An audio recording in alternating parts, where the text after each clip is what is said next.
आपका स्वागत है। उस गांव में बच्चों को परियों, राजकुमार या गुड्डे गुड़ियों की कहानी नहीं सुनाई जाती थी। वहां तो देश पर मिटने वालों की गाथा गाई जाती है।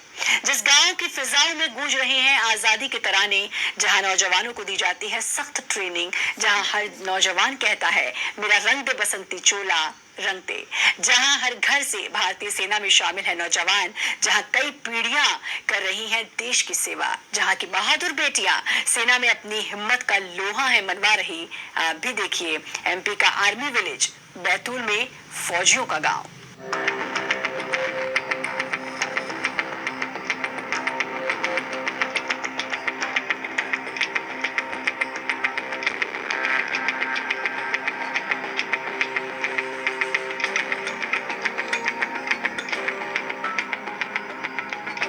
इस गांव में बहती है देशभक्ति की गंगा। इस गांव की गली गली में गूंजते हैं राष्ट्र प्रेम के तराने। ये वो गांव है जहां बच्चों को परियों की कहानी पसंद नहीं, वो तो सुनते हैं वीरता की गाथा।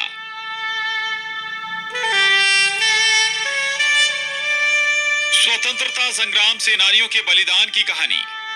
बैतूल के आमला ब्लॉक का अंधारिया गांव इसलिए कहलाता है फौजियों का गांव। इस आर्मी विलेज का कोई ऐसा घर नहीं जहां माँ बाप ने अपने जिगर के टुकड़ों को देश सेवा में ना भेजा हो। बहुत सारे गांव हैं, लेकिन यहाँ पर बैतूल जिले में तो ग्राम अंधारिया ही है जिसमें अधिकतम संख्या में लोग सेना में हैं। यहाँ पर पुरुष के साथ साथ बहनें भी देश सेवा में अपनी सेवाएं दे रही हैं। कितनी लड़कियां हैं? लगभग 7 से 8 बहनें हैं जो राष्ट्र सेवा में अपना समय दे रही है। अंधारिया गांव के बाबूलाल सावनेर और उनकी पत्नी बड़े गर्व से कहते हैं, मातृभूमि की रक्षा के लिए हमारे दोनों बेटों ने फौज ज्वाइन की, जो अपने बेटों की बहादुरी के किस्से सुनाते हैं। वीरता की ऐसी कहानी इस गांव के हर एक घर से आपको सुनाई देगी। 2 बच्चे सेवारत है आर्मी में। मैं अपने आप को बहुत गौरवशाली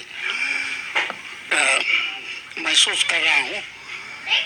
मुझे गर्व है कि मेरे दोनों बच्चे देश सेवा में, एक आगे है एक अभी है। आर्मी विलेज में जल, थल और वायु तीनों सेनाओं में अंधारिया गांव के नौजवान मोर्चा संभाले हैं। इस आर्मी विलेज को फौजियों की नर्सरी कहें तो गलत नहीं होगा, क्योंकि बचपन से ही यहाँ बच्चों के मन में देश प्रेम का बीज बो दिया जाता है।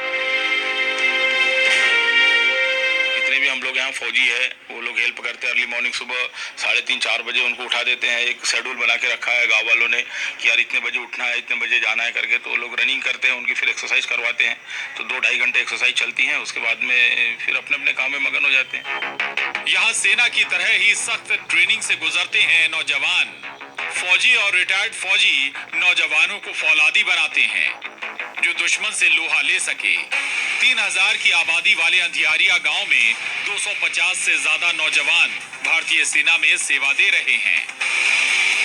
देश की आजादी के पहले से लेकर अब तक इस गांव ने हर दौर में देश को वीर सपूत दिए। पूर्व से, यानी जब अपना देश स्वतंत्र नहीं हुआ था उसके पहले से लोग ब्रिटिश आर्मी में थे। सबसे पहले यहाँ पर सर्वनलाल पटेल ब्रिटिश आर्मी में थे। ब्रिटिश आर्मी में उनकी पोस्टिंग बर्मा में थी। ऐसा कोई घर नहीं है जिस घर से नहीं है।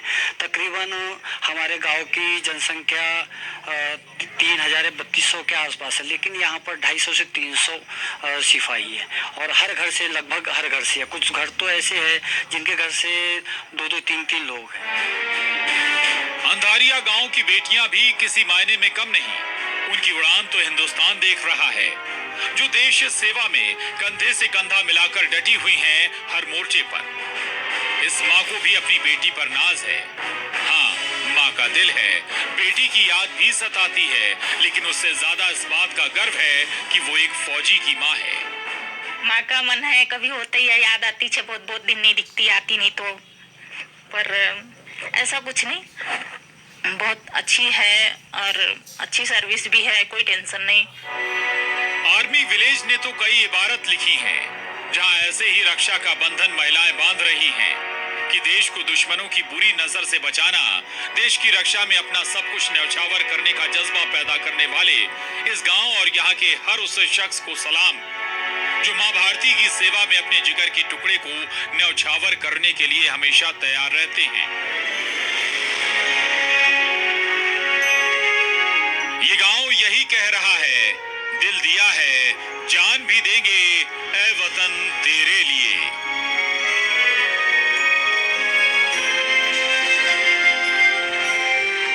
बैतूल से ऋषु नायडू के साथ bureau report, news 18, Madhya Pradesh, Chhattisgarh.